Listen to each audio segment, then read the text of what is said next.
Ma ville est le plus beau parc, sa ville pleine d'attractions. Ta ville sera ce parc si telle est ton ambition. Ma ville est le plus beau parc, sa ville pleine d'attractions. Ta ville sera ce parc si tu en prends la décision. Voilà, pour vous présenter où se situe Montsartou. Alors, c'est vrai qu'on a la même taille de commune, hein, on est 10 000 habitants. On n'est pas tout à fait dans le même coin de France. Nous, c'est l'extrême sud-est et les Alpes-Maritimes. Vous voyez qu'on est au milieu de trois villes, Cannes, Grasse, Antibes, dans une zone assez contrainte en termes d'urbanisme, puisque vous voyez que Grasse au nord a des montagnes, ils ne peuvent pas se développer. Antibes et Cannes au sud ont la mer, ils ne peuvent pas se développer. À l'ouest, il y a l'Estérel, un massif montagneux, ils ne peuvent pas se développer. Et à l'est, il y a la métropole de Nice qui est déjà sursaturée. Et en fait, Montsartou, qui est une ville de 1350 hectares, qui a préservé plus de 500 hectares de forêt, d'espaces naturels, et depuis 40 ans, un territoire extrêmement convoité en termes de projets d'urbanisme de toutes sortes, publics, privés, autoroute à 8 bis, très grande surface commerciale, Ikea, usine d'incinération. Parce qu'ici, quand on cherche un terrain, ben, il n'y en a pas beaucoup. Et en fait, juste, c'est pour vous présenter un peu l'ADN de notre équipe. Hein, et depuis 40 ans, c'est la même équipe municipale hein, qui est élue de mandat en mandat. Et avec la population, on a mené beaucoup de combats pour défendre notre territoire et préserver des espaces naturels et préserver des espaces pour les générations futures. Donc, ça contribue aussi, je pense, au fait que très tôt, on se soit intéressé à l'alimentation. Montsartou, aujourd'hui, pour vous brosser, après je détaillerai des points, hein, mais bon, pour que vous ayez une image d'ensemble de ce qu'est Montsartou au niveau de l'alimentation aujourd'hui, déjà, tout a commencé par la cantine scolaire. On a aujourd'hui une cantine scolaire depuis le 1er janvier 2012, 100% bio, qui fait à peu près 1300 repas jour. Un approvisionnement local de 70%. La définition du local, en fait, c'est la région Provence-Alpes-Côte d'Azur et le Piémont italien. Faut pas se leurrer, c'est pas tout à 30 km. Hein, chez nous, c'est juste pas possible. Mais déjà, voilà, petit à petit, on a resserré. On sert 2 menus végétariens par semaine. Vous savez qu'il n'y en a qu'un obligatoire. Nous, on a souhaité aller au-delà pour des enjeux de santé et d'environnement.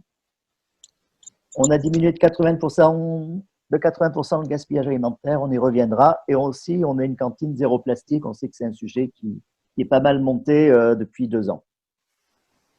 Une de nos particularités, c'est d'avoir une ferme municipale, une régie municipale agricole qui produit les légumes de la cantine. On en reparlera aussi. Un plan local d'urbanisme assez atypique dans notre région, puisqu'en octobre 2012, on a triplé les surfaces classées agricoles sur la Côte d'Azur. Donc, ouais, vous voyez les enjeux de spéculation foncière et de pression foncière. On a une appropriation du projet par les habitants. C'est une enquête qu'on fait auprès des familles des cantines et 85% des familles disent avoir modifié leur pratique alimentaire à partir de ce qu'on faisait à la cantine et de ce qu'on faisait sur la ville. Et on a créé du coup, pour amplifier tout ça, un projet alimentaire territorial en octobre 2016 qui est porté par la Maison d'éducation alimentation durable. Tout ça est articulé avec une gouvernance qui essaye de construire la souveraineté alimentaire avec les différents acteurs du territoire. Si on revient à l'origine, parce que comme tout projet important, il y a souvent un déclencheur. Et pour moi, ça me paraît fondamental. C'est-à-dire que un projet pourra être ambitieux et aboutir si vraiment il correspond à un enjeu très fort. Donc, nous, le déclencheur, c'est la crise de la vache folle en 1998. Rappelez-vous qu'on ne pouvait plus manger de bœuf. Tout ça parce que on avait donné des farines animales à des herbivores. Et nous, au moment où on nous a interdit de servir le bœuf à la cantine, on a décidé de passer en bio du jour au lendemain sur le bœuf. Et donc, on a continué à servir du bœuf aux enfants de Montsartou. Parallèlement, le maire est devenu député au bénéfice d'une triangulaire, parce que vous l'aurez compris, on est dans un département aussi politiquement très atypique, hein, très monolithique, et nous, on ne fait pas partie de la majorité départementale.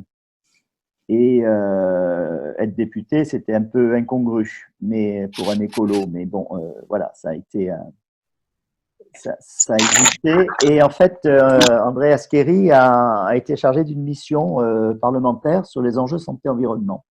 Et il a travaillé avec beaucoup de scientifiques. Et il partageait beaucoup avec nous ces sujets d'études. Et c'est comme ça qu'on a commencé à construire des politiques publiques prenant en compte les enjeux santé-environnement dès les années 2000.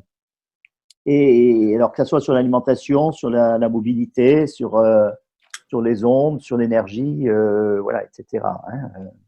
Donc voilà un peu d'où on vient. Et on a aussi un festival du livre, c'est important, qui chaque premier week-end d'octobre réunit 60 000 personnes pendant 3 jours, et où il y a près d'une centaine de débats avec des scientifiques, des philosophes, des économistes, etc. Et qui nous aident à prendre la mesure justement de comment on peut faire évoluer notre société et nos politiques publiques. Par exemple, pour la petite histoire, puisqu'on parle alimentation et engagement citoyen, le mouvement des colibris a été lancé par Pierre Rabhi dans le cadre du Festival du Livre de Montsartou avec Cyril Dion. Sur la cantine, on s'est mis 4 engagements assez ambitieux pour notre cantine, c'est-à-dire une qualité gustative, parce que voilà, manger c'est aussi un plaisir, il faut que ça soit goûteux. À partir de produits frais, bruts et de saison, c'est-à-dire qu'il n'y a pas que le bio dans la vie, même si c'est très important, mais il peut y avoir du bio de moins bonne qualité, hein, du bio industriel. Donc nous, on essaye au maximum de travailler du frais, du brut et du saison. Ça veut dire qu'il n'y a aucun produit transformé ou ultra transformé qui rentre dans nos cuisines. Tout est fait maison, les pâtisseries salées, sucrées, etc. Voilà, les seules transformations qu'on accepte, c'est une compote de pommes peut-être qui sera préparée sans sucre ajouté, ou un coulis de tomates, juste des tomates qui sont cuites pour de temps en temps quand on en manque, mais on fait aussi des fois nos propres compotes. On s'est engagé à avoir un équilibre nutritionnel qui respecte la santé. On s'était basé sur le plan national nutrition santé. C'est bon. Notamment, vous savez, les fameux 5 fruits et légumes par jour, etc. Donc, dès 2005, on a augmenté le service des fruits et légumes. On est passé à des céréales complètes ou semi-complètes. On a diminué le sel, le sucre, les graisses, etc. dans les repas des enfants. Mais pour nous, ce n'était pas suffisant parce que le plan national nutrition santé n'a jamais parlé de qualité des produits. Et pour eux, un légume en boîte, un légume surgelé, un légume frais, un légume pas de saison, un légume bio, pas bio, tout était pareil. Et pour nous, c'est pas pareil. Donc, on a décidé de rajouter le 3e objectif, qui est une restauration qui respecte à la fois la santé et l'environnement, le développement durable. Et en fait, depuis qu'on a pris cette décision en 2008, l'ensemble de ce qu'on fait dans une cantine est passé à ce filtre. C'est un cumul de petites pratiques qui changent. On en verra plusieurs au cours de la présentation. Et simplement, on essaye d'être cohérent avec cet objectif. Et si ça ne respecte pas assez la santé ou l'environnement, eh ben, on fait évoluer cette pratique. Et le 4e enjeu, c'est l'éducation, bien sûr, parce que voilà, il faut que nos enfants arrivent à faire mieux que ce qu'on a fait. On a 3 groupes scolaires. On a 1018 élèves qui mangent à la cantine, 87% des enfants scolarisés. On est bien sûr en régie municipale et on a 3 groupes scolaires et 3 cuisines. Ça, c'est important. C'est-à-dire que nous, on n'a pas de liaison chaude ou froide. C'est-à-dire que chaque école a sa cuisine. Et on cuisine le plus tard possible, c'est-à-dire que selon le menu, il y a même de la cuisine tout au long du service du repas de midi pour avoir des produits. C'est là où on peut répondre a l'objectif d'avoir des produits, une cuisine goûteuse. Les familles payent la cantine entre 2 € et 6,80 €. Les tarifs sont individualisés, c'est-à-dire que c'est un taux d'effort sur le quotient familial. Chaque famille a son propre tarif. Alors, si on quelques idées de coûts de revient, parce qu'effectivement, on dit souvent on ne peut pas faire de bio parce que ça va être trop cher. Nous, notre coût de revient du repas, c'est-à-dire que c'est hors animation, c'est-à-dire qu'on ne prend pas l'encadrement, la surveillance, l'encadrement des enfants, l'animation, mais on prend toute la fabrication et le service du repas, le nettoyage, etc. On est à 8,39 €, ce qui est assez bas. Hein. Les moyennes sont plutôt à 9-10 € actuellement. Donc, on voit qu'on est en dessous de la moyenne tout en étant 100% bio. Et la part alimentation dans ces 8,39 €, c'est 2,01 €. Donc, ce qui est aussi assez faible pour une alimentation 100% bio. Et c'est juste pour, et je vais vous expliquer comment on est arrivé à faire ça.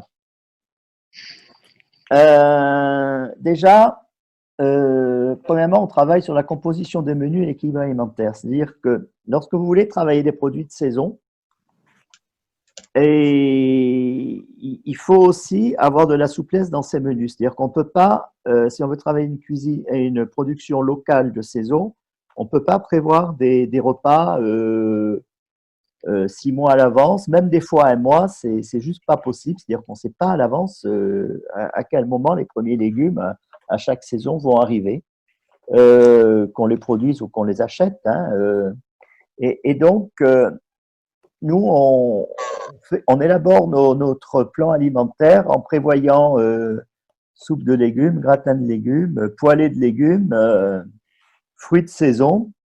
Et en fait, c'est juste la semaine avant qu'on décide quelles seront les recettes, quels légumes ou quels fruits on utilisera sur les produits frais. Et c'est comme ça, d'une part, qu'on arrive aussi à gérer le budget, parce que si vous achetez les fraises pour la restauration collective en bio 15 jours trop tôt, ben, vous verrez que vos finances, elles vont en prendre un coup. Donc, faut savoir patienter et acheter les produits quand on a les moyens de les acheter, un peu comme quand on fait ses courses à la maison.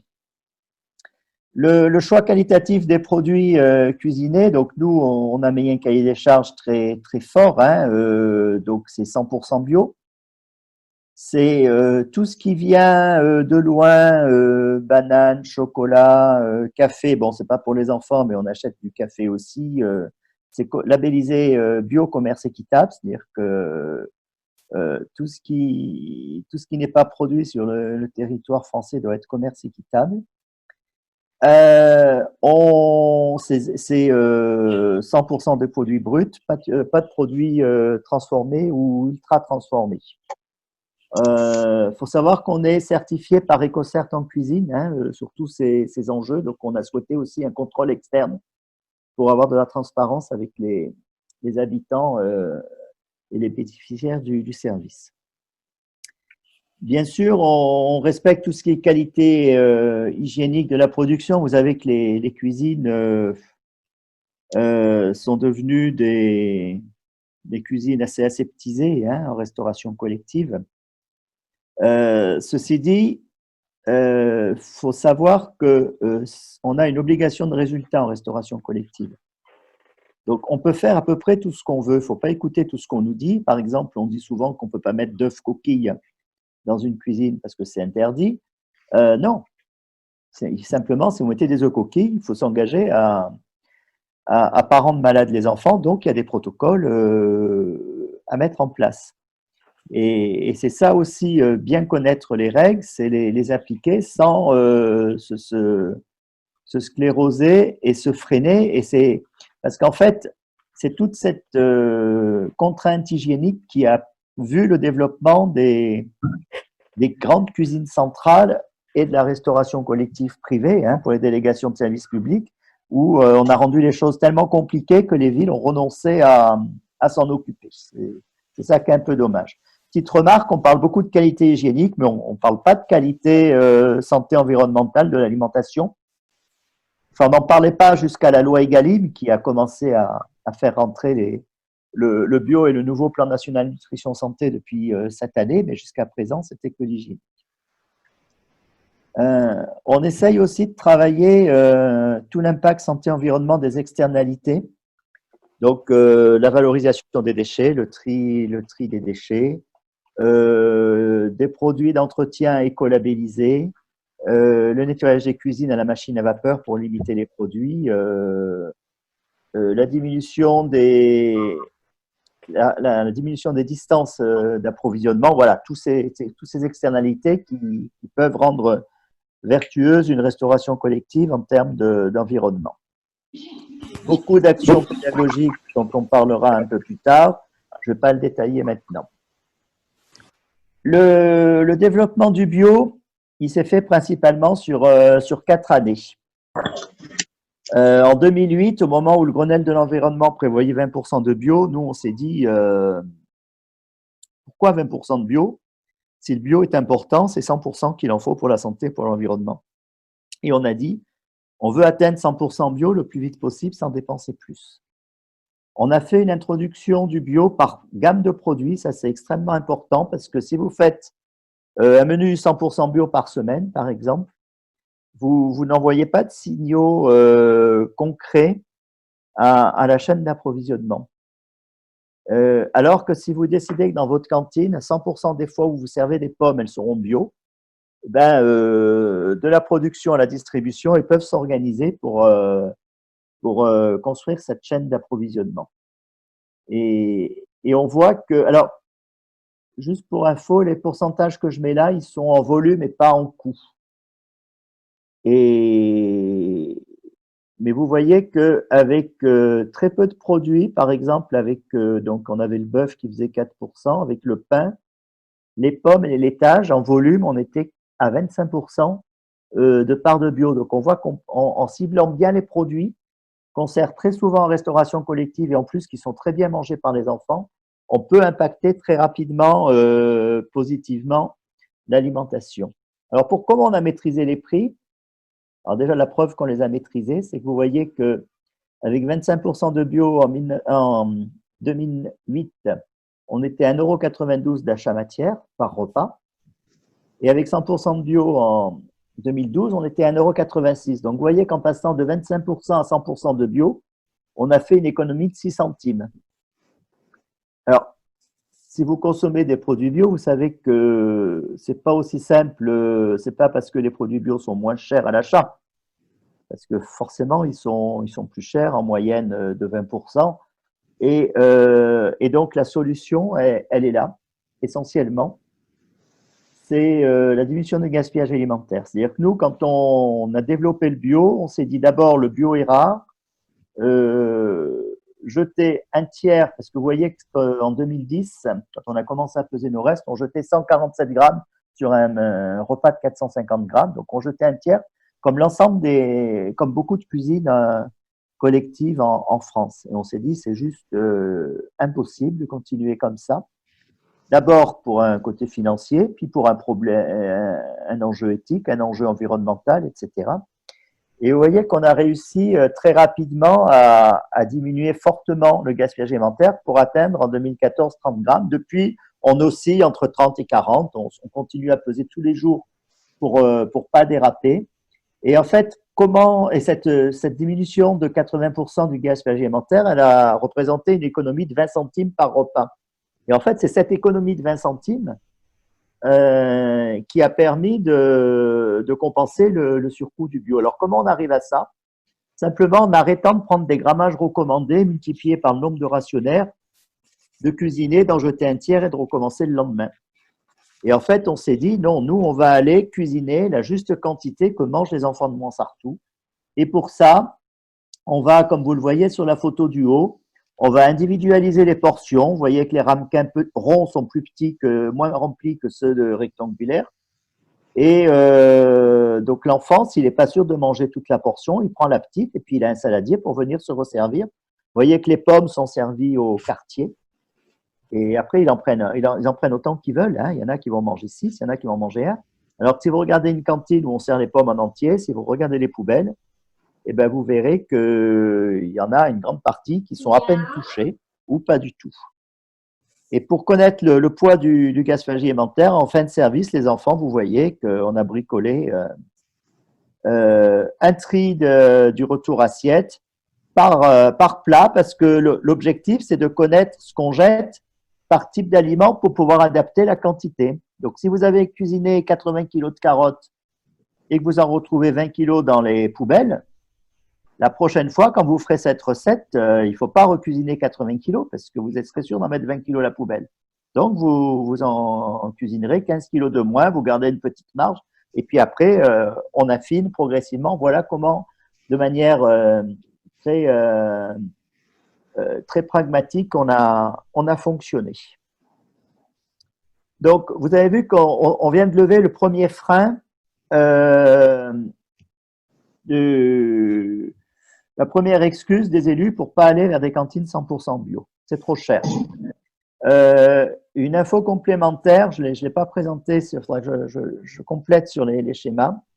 Un menu végétarien, il coûte 2 fois moins cher qu'un menu classique.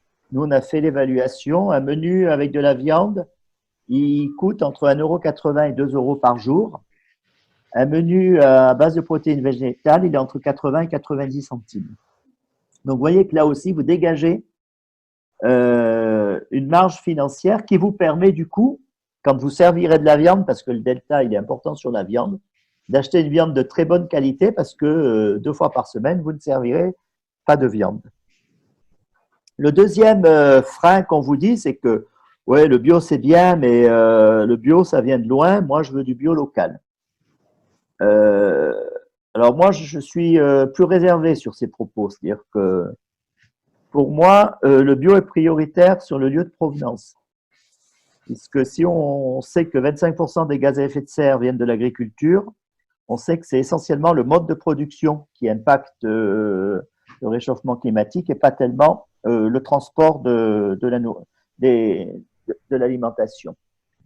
Ceci dit, il est cohérent de nous, quand on a vu des produits arriver d'Amérique du Sud ou d'Afrique du Sud, on a fait des bons et on a dit qu'il faut que ça change. Et alors nous, on n'est pas aussi agricole que la Bretagne. Maintenant, il n'y a aucune région qui est vraiment agricole en polyculture pour approvisionner tous les produits d'une cantine. Et donc, on a dit, on va essayer de relocaliser notre approvisionnement. On a adapté notre marché public, on l'a alloti, on a créé une annexe qui permettait de privilégier les producteurs locaux. Mais on est dans les Alpes-Maritimes. Et dans les Alpes-Maritimes, où on a 1 million d'habitants, mais on a presque plus d'agriculteurs puisque la bande littorale est complètement saturée, a été très urbanisée et les agriculteurs ont vendu leurs terres pour faire des lotissements, des centres de vacances, des hôtels et compagnie. Et dépité, on a dit, personne ne répond. La restauration, les quelques agriculteurs qui restent, ils n'ont pas de problème avec 1 million d'habitants pour vendre leur production. Ils ne s'embêtent pas avec un marché public. Donc, on a dit, il n'y a pas, on va faire. Et une fois qu'on a dit ça, on a affiné cette boutade qui, en fait, peut-être a été une des chances de notre projet. Et c'est comme ça qu'est née l'idée d'une régie municipale agricole. C'est-à-dire qu'il n'y avait pas de légumes locaux. Chez nous, quand même, les légumes, ça pousse presque tout seul avec le climat qu'on a. Et donc, on s'est dit, on va les créer. Et maintenant, depuis 2011, ce projet fonctionne. Et maintenant, on a 3 agriculteurs salariés de la commune qui produisent sur des terres municipales 25 tonnes de légumes sur 6 hectares et qui correspondent à 85% des besoins en légumes. Alors, vous me direz pourquoi pas 100%? Eh bien, c'est parce que 100%, on ne sait pas faire sans transformer les produits. C'est-à-dire que même sur la Côte d'Azur, en fin d'hiver, les légumes, il n'y a plus grand-chose. Et c'est pour ça qu'on a mis depuis 2 ans en place dans une des 3 cuisines une unité de surgélation qui permet de transformer les légumes et pour les resservir à la fin de l'hiver. Et d'ailleurs, entre parenthèses, avec la crise du Covid et la fermeture des écoles pendant 2 mois, heureusement qu'on avait une unité de surgélation qui nous a permis d'éviter de perdre la production, de la surgeler et on va pouvoir la resservir. Alors, pour arriver sur ce modèle de la cantine, on a vu qu'il y avait ce manque d'approvisionnement. Et on a dit, il faut qu'on fasse quelque chose, pas que pour la cantine, mais aussi pour la population. Comment construire une souveraineté alimentaire sur notre territoire? Comment relocaliser de la production? Ben, avant tout, il faut des terres. Et vous voyez que le plan d'occupation des sols qui datait de 2001 en haut, avec les surfaces agricoles en jaune, on a triplé ces surfaces dans le PLU de 2012, d'octobre 2012, et créé 12 zones agricoles sur la commune. Juste pour la petite histoire, pour le clin d'œil, vous avez vu que Montsartou, ça a une forme de papillon, hein, donc c'est peut-être pour ça qu'on a la fibre écolo et qu'on essaye de préserver aussi la biodiversité. Vous voyez que l'enjeu politique de cette décision, les terrains agricoles valent 10 € le mètre carré, les terrains à bâtir entre 300 et 500 € et certains plus. Donc vous voyez que quand vous classez agricole des terres qui étaient constructibles à des habitants, il faut s'accrocher et puis il faut avoir une politique solide et être bien implanté. Mais c'était en 2012, on a été réélu en 2014 et réélu en 2020, donc il y a des gens quand même qui comprennent les enjeux. À partir de là, on a décidé de créer notre projet alimentaire territorial. On fait partie des 25 projets alimentaires territoriaux labellisés en France, autour de 5 axes qui sont l'agriculture, donc c'est la suite du plan local d'urbanisme, c'est-à-dire que le premier axe, c'est d'essayer d'installer des agriculteurs sur ces terres. Il ne faut pas croire qu'il suffise de classer des terres agricoles pour avoir des installations agricoles, puisque depuis 2012 qu'on a classé ces terres, il n'y a eu que 2 installations agricoles en 8 ans. Parce qu'on a 2 freins essentiels, c'est-à-dire qu'il y a de la rétention foncière des propriétaires, c'est-à-dire qui râlent qu'on ait classé leurs terres agricoles et qui ne veulent pas les louer aux agriculteurs en se disant qu'il y a bien un jour quelqu'un qui les remettra constructibles. Mais comme là, ça fait 8 ans, ils voient que ça commence un peu à durer, que la tendance nationale et internationale, et là encore la crise du Covid va le renforcer, va faire qu'il y a peu de chances que ça change. Donc, on a des propriétaires qui commencent à bouger et accepter de vendre ou louer leurs terres agricoles. Le deuxième frein qu'on a pour les installations agricoles, c'est le coût du logement, parce que nos terres agricoles sont des fonciers sans bâti. Donc, un porteur de projet agricole, il doit se loger dans le parc privé ou social de la commune, mais c'est très compliqué à trouver. Et on a eu plusieurs porteurs de projets qui sont repartis parce que quand ils faisaient l'équilibre financier de leur projet, le poste-logement faisait que l'activité n'était pas viable. Et c'est pour ça qu'on est en train de construire un projet avec Terre de Liens pour avoir un hameau agricole qui serait du logement social réservé aux agriculteurs actifs. Le deuxième axe de notre PAT, c'est l'activité économique, c'est-à-dire que c'est dynamiser tout ce secteur, alors que ça soit bien sûr la production avec les agriculteurs, que ça soit la distribution avec des petits commerces, essayer d'avoir le plus possible de ventes directes et des produits bio et locaux. Et on travaille aussi sur la facilitation de la logistique parce que dans notre département, il y a aussi un certain nombre de producteurs qui sont dans l'arrière-pays. Pour ceux qui connaissent les Alpes-Maritimes, l'arrière-pays est très montagneux et les distances, en fait, ont beau être courtes, elles sont longues en route. Et les agriculteurs, les producteurs perdent beaucoup de temps en livraison de leur production. Donc, on essaye on essaye de travailler là-dessus aussi pour optimiser cette logistique et notamment la livraison via des entreprises, parce qu'on a un gros projet qui s'appelle Alimentation durable en entreprise, où on essaye aussi de développer l'alimentation durable en entreprise. Le troisième axe de notre PAT, c'est l'éducation. Alors, c'est un axe important de notre projet. Alors, bien sûr, beaucoup d'éducation envers les enfants, comme vous voyez, hein, que ce soit les visites de la régie agricole, les parcelles pédagogiques au domaine de Haute-Combe, que ce soit des classes alimentation durable, des ateliers cuisine, des ateliers nutrition, etc. Mais aussi envers les familles, avec les défis famille alimentation positive, où pendant 6 mois, on accompagne 20 familles à manger plus bio, plus local, sans dépenser plus. On fait aussi des actions avec les seniors, avec les bénéficiaires de l'épicerie sociale, etc., tout public. Le quatrième axe, c'est recherche-action, c'est-à-dire que pour nous, notre projet n'est pas abouti. Notre projet doit toujours évoluer, être construit, et pour ça, il est important de ne pas ronronner tout seul, mais de travailler avec des universitaires, des chercheurs, des étudiants qui nous aident à développer de nouveaux projets.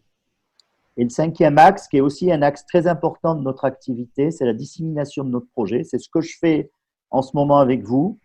C'est ce qu'on a fait. On a accueilli en 3 ans, entre 2016 et fin 2019, 200 villes françaises qui sont venues visiter notre projet à Montsartou, 50 villes européennes. On a aussi 2 réseaux qu'on anime, le réseau Biocantines, qui est un réseau européen où on accompagne pendant 2 ans des villes européennes sur le projet, et le réseau Cantines Durables, Territoire Engagé, où on accompagne des villes, des collectivités françaises sur ce projet. En région Bretagne, on a Plouguerneau, si vous connaissez, dans le Nord Finistère. Et on a aussi un diplôme universitaire, chef de projet alimentation durable, qu'on a créé avec l'Université Côte d'Azur et qui forme en 6 mois des chefs de projet pour les collectivités locales pour porter ces projets. Et en fait, en 3 ans, on a déjà formé des personnes dans 47 collectivités. Donc, des collectivités qui, en 6 mois, ont eu un diagnostic et un projet de territoire. Un petit focus sur la gouvernance du projet que j'évoquais au début du diaporama. Pour moi, j'insistais tout à l'heure, hein, un projet pour bien fonctionner, il faut qu'il soit ambitieux. C'est-à-dire que si on ne s'était pas fixé 100% de bio en restauration collective, mais 20%, comme font toujours les gouvernements depuis 2008, depuis le Grenelle, hein, on dirait qu'il y a un plafond de verre à 20% de bio dans les politiques publiques nationales. Donc, il faut être ambitieux tout en étant pragmatique, c'est-à-dire qu'on sait qu'on ne change pas les choses du jour au lendemain. Mais si on s'était fixé 50%, ben peut-être qu'on ne l'aurait pas fait plus vite et qu'on se serait arrêté à 50%. Alors que là, on a réussi à faire 100% en 4 ans. À partir d'un projet ambitieux, ben on doit avoir un projet politique volontariste, c'est-à-dire qu'il faut des élus engagés, des techniciens engagés. Et il ne faut pas construire tout seul, c'est-à-dire qu'il faut construire avec les acteurs du territoire, avec les habitants. Et c'est pour ça qu'on a un comité de pilotage du projet qui associe les élus, les techniciens, des scientifiques, des institutions, des associations, des citoyens. On a aussi un groupe local qui travaille sur ces problématiques. Et d'ailleurs, c'est des gens de ce groupe local qui représentent les citoyens au sein du comité de pilotage. Et après, on a une équipe de techniciens qui met en œuvre le projet. On a pour objectif, là, dans le prochain mandat, parce qu'il y a bien un jour où il va commencer le prochain mandat, de créer un conseil local de l'alimentation, donc d'aller encore plus vers une gouvernance partagée et co-construite avec tous les acteurs du territoire. Et pour terminer, un projet, il doit aussi se nourrir d'autres projets et de dynamiques nationales et internationales, donc fait partie d'un certain nombre de réseaux, notamment le Club des territoires 1+ bio qui fédère près de 300 villes françaises qui travaillent sur le bio en restauration collective. J'ai le plaisir de présider cette association et ce club. et qui a d'ailleurs édité pour les municipales un guide, le guide des élus pour les cantines bio. Ceux qui l'ont pas vu, allez le voir, il est assez intéressant.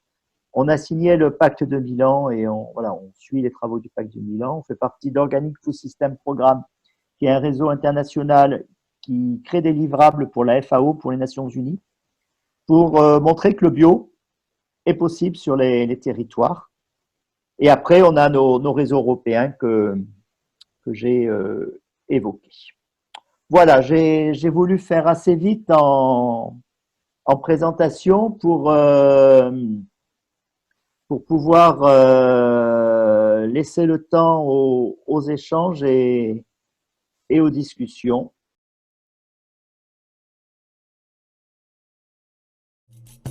Ma ville est le plus beau parc, sa ville pleine d'attractions. Ta ville sera ce parc si telle est ton ambition. Ma ville est le plus beau parc, sa ville pleine d'attractions. Ta ville sera ce parc si tu en prends la décision.